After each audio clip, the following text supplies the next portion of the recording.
Hello everyone! Today we take a look at something quite special. The Gran Turismo 2 A-Spec mod, an expansive mod for GT2 that adds new cars, events and more. It's currently a work in progress, so I want to say thank you to the A-Spec team for granting me early access, so I can give you all a sneak peek of what will be released to everyone. If you want to follow the progress of the mod and look out for a release date, I've left a link to the A-Spec Instagram page in the video's description. First, we're going to take a look at the dealership's special models. In a Citroën dealership, the red colour scheme for the Zara rally car from the GT2 demos has been restored, which is closer to how the car looked in real life. The 155 touring car has been renamed the 155 DTM, and its stats have been changed to match the real life car. Also, its appearance has changed. It now has the design of the standard 155's racing modification, again so it matches the real 155 DTM car. The 155's racing modification has been updated too. It now takes on the appearance of the British touring car 155.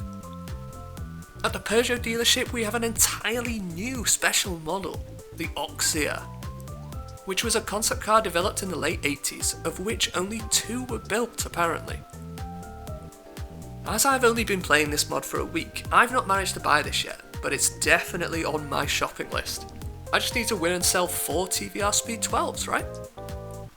Okay, let's move north. The first thing to note is that we now have access to both the Vauxhall and the Opel dealerships. Originally, each one was region specific. In a Mercedes dealership, we have another car that's been resurrected from the pre-release versions of GT2.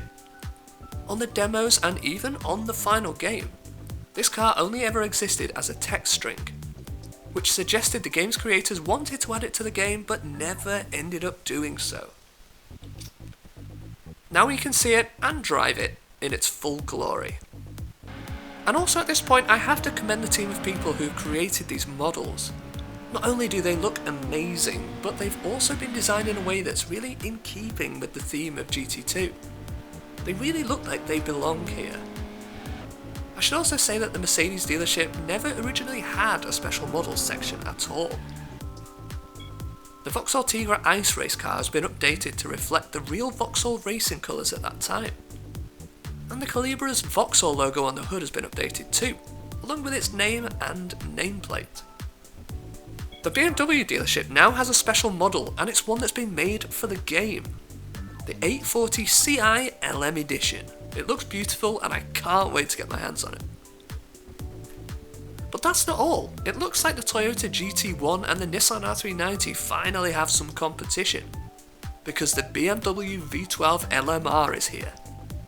This car originally debuted on Gran Turismo 4, but here it is on GT2. Also, it gives me test drive 6 vibes. Roof now has 2 special models as well. The first is the CR4, which was cut from the game but still lived on in the game's code. Secondly, we have another brand new car, the CTR2 Pikes Peak version. This is another car I'm really looking forward to trying. In the Lister dealership we now have a special models section which didn't exist on GT2, but what's in there? It's the Storm GT2, which is now a standalone car, rather than being the racing modification for the standard Storm. But it also now has a second colour scheme, two-tone grey. Like the Vauxhall Calibra, the Opel Calibra has received an updated name and nameplate. And the XJR15 has additional colours now.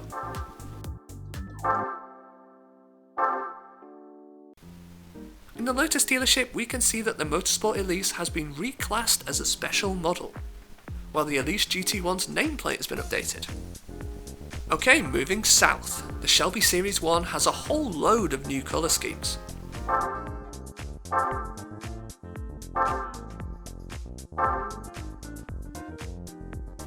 And the Celine SR widebody has had its BASF logos re-added. They were present in the demos but removed in the final game. And even better, we have the Taurus stock car. After very much having its wings clipped back on GT2, as it was the racing modification for the standalone Taurus, which was an FF car and had pretty minimal horsepower. It is now a standalone special model. There's a brand new special model in the Vector dealership, the SRV8, which was built by Vector after the M12, with the goal of creating a car that was easier to build and cheaper to sell, compared to the more expensive M12. However, after its first public appearance, the company closed down, and therefore only one was ever built. The car that was the M12 LM Edition has changed name, and its appearance has been altered so that it more closely matches the real-life car that ran at Le Mans. If you're interested in learning more about the racing cars like this one, that featured in Gran Turismo 2, I'll leave a link to a previous video of mine in the description. In the Plymouth Special Model section, we have the Plymouth Howler, a concept car first shown back in 1999. It's essentially a prowler, but with a bit more cargo space. Okay, East City, starting with Toyota. We have another Supra in the special models, and it's the Matsukiyo Supra from JGTC in 1999. Driven by Shinichi Yamaji and Pierre-Henri Raffanel, they finished 16th overall, with a highlight of 2nd place at Sugo. In the Mazda dealership, the RX-7 GTC LM Edition has had its number 8 added back in. This was found on a version of the car that was cut on GT2, but still remained in the game's files. Another entirely new car is the RX 500, and it doesn't come cheap at 1.5 million credits. It's a Mazda concept car from 1970, promoted as a pioneer of road safety by way of a changing light at the back of the car, which showed whether the car was speeding up, slowing down, or maintaining speed. There was only one example ever built, which was orange at first, then repainted grey. Okay, let's check out some of the new models in the lineup sections of the dealerships. In the Renault dealership, there is now the Renault Sport Spider. Another car that only ever existed as a text string, discovered in the files of the GT2 demos. The cool thing is that it also has a racing modification, which is inspired by the one-make race series, the Renault Spider Cup, which ran from 96 to 99 in the UK.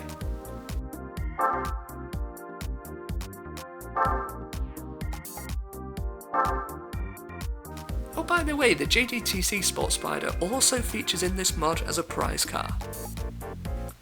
The AMG C55 has been added to the Mercedes lot, which was another one of the texturing cars hidden in the GT2 demo files. Essentially, it's a more powerful version of the C43. There's a new Vectra in the Vauxhall dealership, the 2.0i 16V. This appeared on the demos of GT2 but was eventually swapped out in favour of the Vectra GSI 2.5 V6. Now the original Vectra has been resurrected. And check this out, the BMW M3 E30. Available to purchase from the BMW dealership. In fact, I'm going to buy it right now. At the Roof dealership, we have the formerly cut BR2. This was in Gran Turismo 2's files, but wasn't accessible without cheat codes.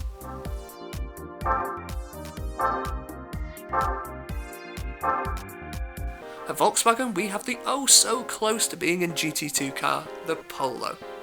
I made a whole video about this car in fact, because it was extremely complete for a cut car. It must have been dropped at the last second, but now it's back. The Lister Storm had its beta colours added back in from the demos, and it no longer has a racing modification as it was made into a standalone special model, like we saw earlier.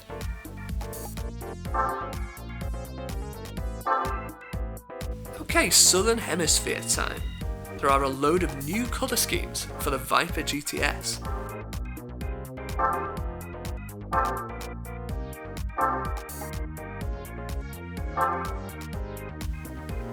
And also a couple for the RT10.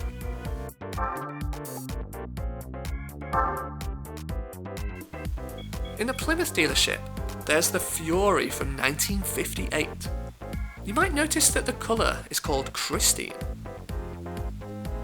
No, this is not a new colour. In fact, this exact car was featured in the 1983 film of the same name, starring this Fury, about a car that seems to have a mind of its own. And you can't have the Howler without the Prowler, a car that was slated to appear in Gran Turismo 1 but was seemingly cut quite early on. Moving east, in the Nissan dealership we can see the Pulsar Series VZR N1. This is another car that was seen on the GT2 demos, but for whatever reason, never made it to the final release. Now it's been added back in. In the Mitsubishi used car lot, I found this Eclipse GSX from 1990. Also, I believe there's a prototype Skyline that shows up in the Nissan used car lot, but I haven't seen it yet. I should also say that this video isn't an attempt to cover everything about the mod. It's just based on my personal experiences so far. So, let's take a look at some of the prize cars that the A-Spec mod adds to the game. Instead of the Nismo 400R preceding model, we now have the 400R prototype instead. Very nice. Speaking of Nismo, the 270R's appearance has been revised. It used to be black, if you remember. And check out this brand new GT300 car, the Skyline Hirano BP GTS-M. According to online sources, this car raced just once in JGTC in 1998 and finished 16th in GT300 class overall. And it's also only the second ever GTS Skyline in JGTC. The Daishin Sylvia is another car that's had its appearance changed. It's now orange instead of gold, which matches the real life car better. Next is the Dome Zero, a car you'll likely recognise from GT4, and the GT2 A-Spec guys have added it in here in Gran Turismo 2. And then there's the Daihatsu Koppen Motor Show concept. Yes, believe it or not, this car actually existed in concept car form when GT2 was released, although the public wouldn't get to drive it until later. The Mini Cooper R50 is a similar story, officially released in 2000, but it existed in concept car form before that time. And if I haven't said already, this mod aims to only add cars from the time of the game's release or before, so all cars added are in keeping with the theme of GT2. I unlocked another new GT300 car as well, the Aimei Auto Mirage. Again, according to online sources, apparently this car was entered into 2 races in 1996 and failed to finish either one. I also read that there was only about 10 photos of this thing in existence. I don't know if that's true, but if it is, that's quite unreal. What a great addition to GT2. Next, I unlocked the HSR Concept, the first of a series of concept cars developed by Mitsubishi, with HSR standing for Highly Sophisticated Transport Research. The sophisticated transport bit is hyphenated, by the way, in case you were wondering where the T for transport fits into it. The Chaser Super Silhouette is now a standalone car. Before it was the racing modification for the Chaser Sports X30, but now it's a proper racing car. Here's one of my favourite cars I've unlocked so far, the Alfa Romeo 33 TT12, which dominated the 1975 World Sports Car Championship. It won 7 of 8 races. Also, it's just amazing to see something like this in Gran Turismo 2. And here's another of my favourites so far, the Peugeot 905. This is the version of the car from 1991, its first full season of racing. There were notable changes made to the car throughout the season that culminated in back-to-back 1-2 wins, and second place in the championship. And here's the Mazda 767B too. The 787B would be too mainstream for this mod, which focuses more on obscurity, so we have the 767B instead. I believe the 767B with this specific livery raced at the 500 kilometers of Suzuka in 1992. But again, it's an obscure one, so it's hard to find out too much about it. It's heckin' good though. We also have some brand new GT500 cars as well to go with the GT300 cars we saw earlier. Here's the Esso Tiger Supra, which participated in JGTC in 1999, driven by Wayne Gardner and Hideki Noda. It won once and finished 12th overall in GT500. The Bitter GT1 is up next, an interesting car. This GT1 began life as the Elise GT1, but after the failure of that project, 2 Elise GT1 chassis were bought by Mike Hezermans. He attempted to fix some of the Elise's fatal flaws, but despite his efforts, the Bitter GT1 was still uncompetitive. Apparently, there is only one still in existence today. Here's another GT300 car, and a flipping good one, and also an actual Porsche in GT2. We know from the texturings found in the demos that the creators wanted to add a Porsche, and finally their dream has been realised. This car won 2 races in 1999 at Fuji and Motegi. The cut CLK race car has now become a prize car and has changed name to the CLK DTM. Its looks have been slightly updated, as has its power output. And lastly, for the prize cars I've unlocked so far, we have the BMW V12 LMR. I know I showed it in the dealership earlier, and now I've finally unlocked it and I can't wait to try it. One thing I love about this mod is that the opponent lists have been updated, not just to include all these amazing new cars, but also to include some cars from Gran Turismo 2 that weren't originally raced by the AI at all. Starting with GT500, we can see some of the other new cars that I'm yet to unlock. Let's take a look at these clips.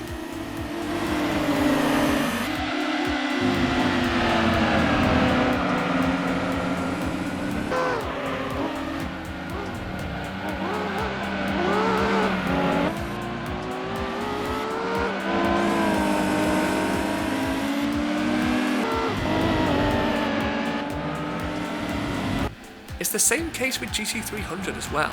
Lots of new opponents to face, and I actually found this to be one of the most challenging events on the game now, which is great. It can be pretty difficult to beat the other cars in this class. The Gran Turismo All-Stars event is another series that greatly benefits from an updated opponent list in my opinion.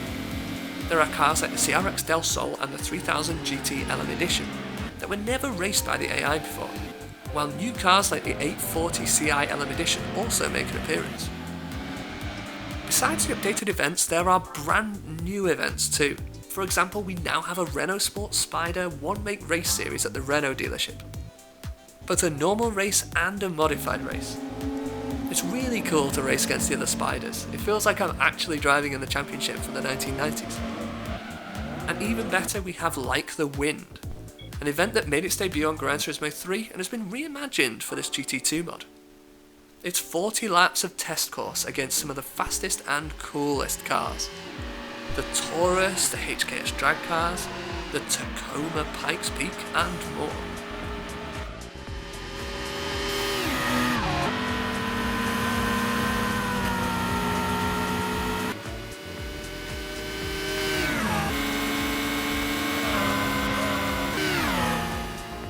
There are also now events that offer prize cars when they never used to, like the one-make races at the dealerships. So for me, this adds extra value to these types of races. Before, you were just doing them to be a completionist, but now there's actually a point to them. But anyway, that's been my experience of the GT2 A-Spec mod so far. I hope you enjoyed the video, and I'll hopefully have more updates to share with you soon. Be sure to follow GT2 A-Spec on Instagram if you want to see what else is being worked on in time for the full release of this amazing mod.